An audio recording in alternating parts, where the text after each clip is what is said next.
네, 안녕하세요. 테리입니다. 네, 오늘 또 찾아왔습니다. 알쓸딥박.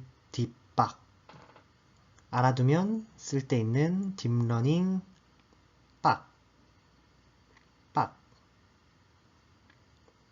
빡세게 공부하세요. 네. 어, 네.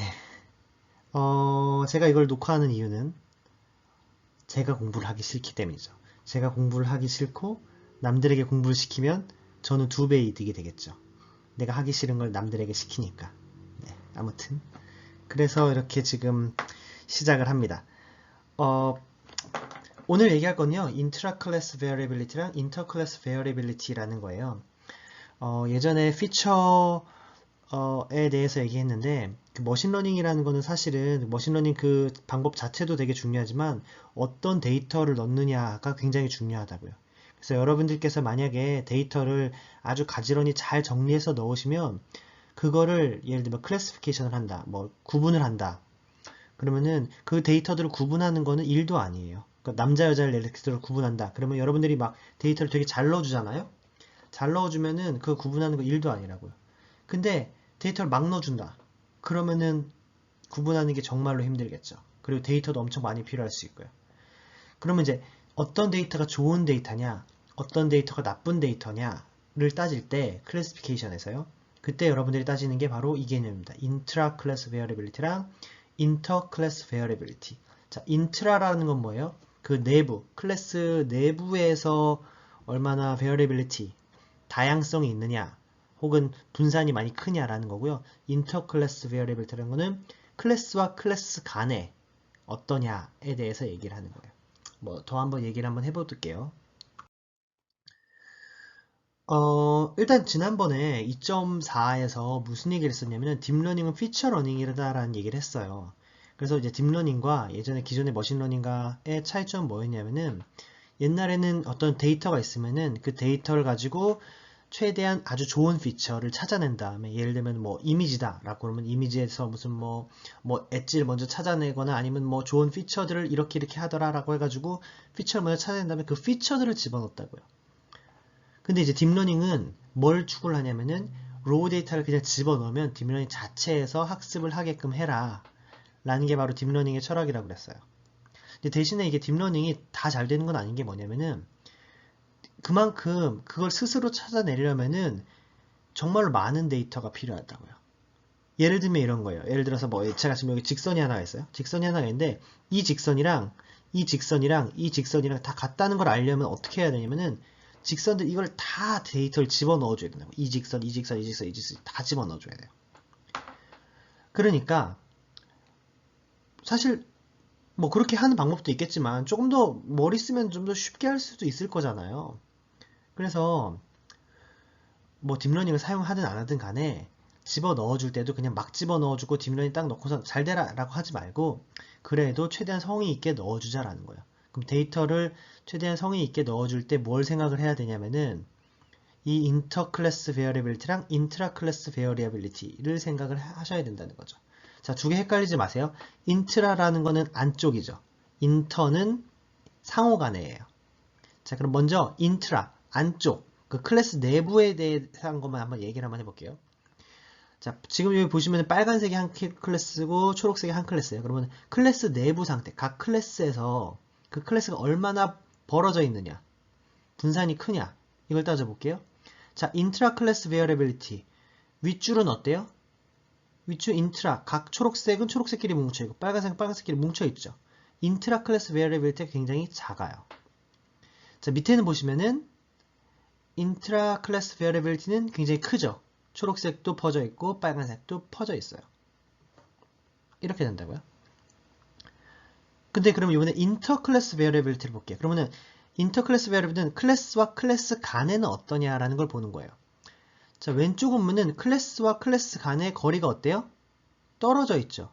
그러니까 인터 클래스 베어리빌리티가 어때요? 큰 거죠. 그쵸? 반면에 오른쪽은 인터 클래스 베어리빌리티가 굉장히 작아요. 왜냐면 둘 사이 이 클래스와 클래스 간의 거리가 작으니까요. 따라서 뭐 이렇게 자료가 이상하네요. 네. 삐딱한데 아무튼 인터클래스 베리어빌티 왼쪽은 크고 오른쪽은 작아요. 자, 그럼 이 네 가지 경우 중에서 어떤 게 클래시피케이션 구분하기가 가장 좋을까요? 3초 드릴게요. 하나, 둘, 셋. 너무 쉬운 문제 아닌가요? 첫 번째 경우죠. 첫 번째 경우. 얘 그냥 이렇게 하면 되잖아요. 이렇게. 이거 뭐 대충 이렇게 그어도 되고 이렇게 그어도 되고 이렇게 그어도 되고 너무 이거 클래시피케이션 하기 쉽잖아요. 그러니까 여러분들이 데이터를 이렇게 만들어 주시면 제일 좋다고요. 반면에 두 번째는 뭐가 할까요? 두 번째? 두 번째는 뭐 요런 양쪽 요런 경우 아니겠어요? 그나마 좀 낫죠. 최악의 경우는 바로 4번 맨 마지막 거. 이게 최악이죠. 근데 여러분들이 보통 이제 딥러닝을 하실 때 어떻게 하고 있냐면은 그냥 그러니까 리얼 데이터 얘기한 거예요. 리얼 데이터를 보면은 그 데이터에 대한 이해는 없이 그냥 데이터 다 넣고선 딥러닝아 배워라 이렇게 하신다고요. 근데 이렇게 하시지 마시고 최대한 같은 클래스 예를 들면 남자와 여자다 그러면 남자끼리의 특성 남자 안에서는 서로 비슷하고 남자와 여자 사이에는 굉장히 먼 피처를 넣어주면 좋다는 거죠. 예를 한번 들어볼까요? 뭐가 있을까요? 남자랑 여자랑 예를 들어서 너무 야한 얘기로 넘어가지 마시고요. 뭐 코수염 이런 거 생각해보자. 수염이 난다 그러면은 남자는 많이 난다. 그 남자끼리 많이 나요. 근데 여자는 안 나죠. 그러니까 수염이라는 존재에 대해서 남자와 여자 사이에 인터클래스 베리빌티는 되게 크죠. 하지만 남자 사이에도 약간은 클 수 있어요. 수염 나는 남자 있고 안 나는 남자 있지만 하지만 그들 사이에서는 뭐 좀 작을 수도 있고요. 아무튼 이런 식으로 좀 생각을 해가지고 피처를 넣어줘야지 그냥 막 뭐 학교 이름 이런 거 넣어주면 학교에 뭐 남자도 있고 여자도 있는데 학교 이름 무슨 정보가 도움이 돼요. 걔네들은 그냥 이거를 데이터를 섞이게끔 밖에 안 한다고요. 그러니까 요거를 잘 생각해서 넣어주셔야 된다라는 거예요. 자, 어떤 경우가 좋다? 인터클래스 베리어빌티. 클래스 간의 거리는 멀수록 좋고 인트라클래스 베리어빌티. 클래스 내부에서는 서로가는 잘 뭉쳐있는 게 좋다.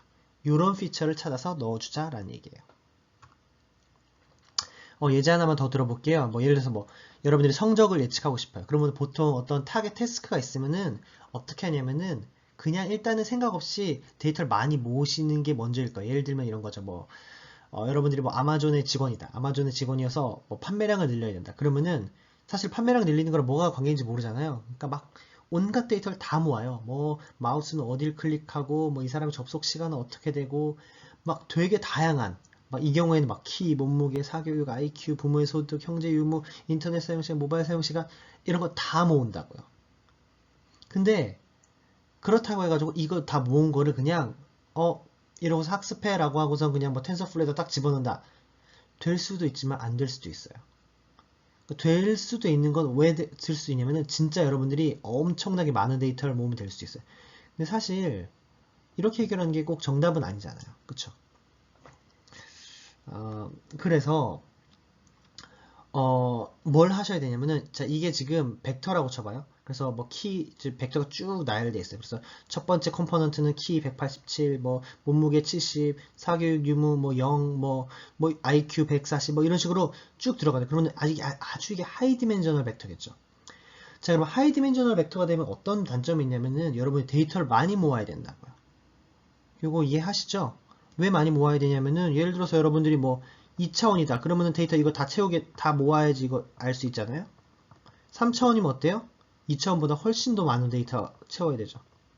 근데 여러분 지금 되게 하이 디멘전을 갖고 있다고요. 그래서 이걸 다 사용하면 어떤 문제가 발생하느냐? 정말로 많은 데이터가 필요해요. 정말로 많은 데이터를 이용하셔서 알고 보니까 키는 성적이랑 별로 관계가 없구나 라는 걸 알 때까지는 모든 키의 데이터를 다 보고선 성적과 연관성을 아셔야 된다고요. 그래서 데이터가 많다고 보면은 딥러닝 쓰셔서 하실 수도 있겠죠. 근데 딥러닝을 하시더라도 조금 더 데이터를 좀 좋게 좀 넣어주시면 좋을 거예요. 그래서 이 중에 뭘 고르느냐 라는 문제가 바로 다음번에 얘기할 수도 있는 피처 셀렉션과 피처 익스트랙션의 문제입니다.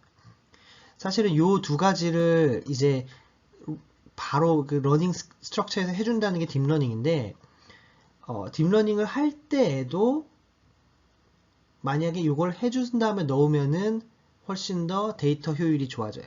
그러니까 뭐 이 개념에 대해서 알아두면 좋겠죠. 피처 셀렉션이라는 건 뭐냐면은 이 많은 피처 중에서 과연 어떤 피처가 이렇게 지금 막 섞이게 하고 어떠한 피처가 이렇게 나이스하게 나눠주느냐, 이 두 가지를 구분해 주는 거예요. 예를 들면 이런 거예요. 지금 이 예제 같은 경우에는 그 사람의 몸무게를 봤어요 지금.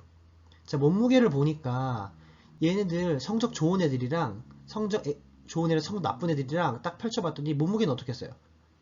뭐 천차만별이겠죠. 그럼 이거 좋은 피처예요? 안 좋은 피처예요? 안 좋은 피처죠. 그러니까 얘는 너 고려하지 말자.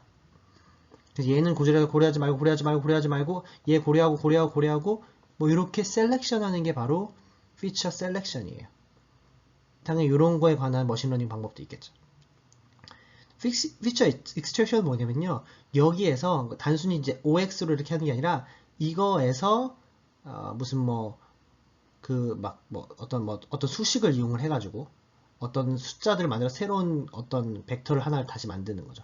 여기에서 어떤 수식을 통해서 만드는 거죠. 근데 이 수식 자체가 머신러닝을 통해서 이 fx가 러닝 될 수 있는 이런 게 바로 피처 익스트랙션이에요. 그래서 오늘 얘기를 한 건 이제 인터클래스 베리애빌리티에 대해서 얘기를 했는데요.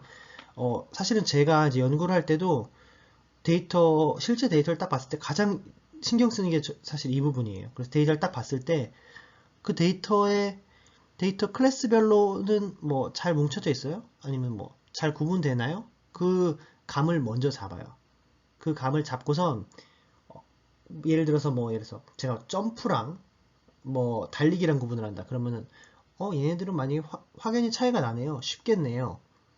혹은 뭐 점프랑 뭐 더 높은 점프랑 구분한다. 그러면 얘네들은 많이 겹치네요. 어렵겠네요.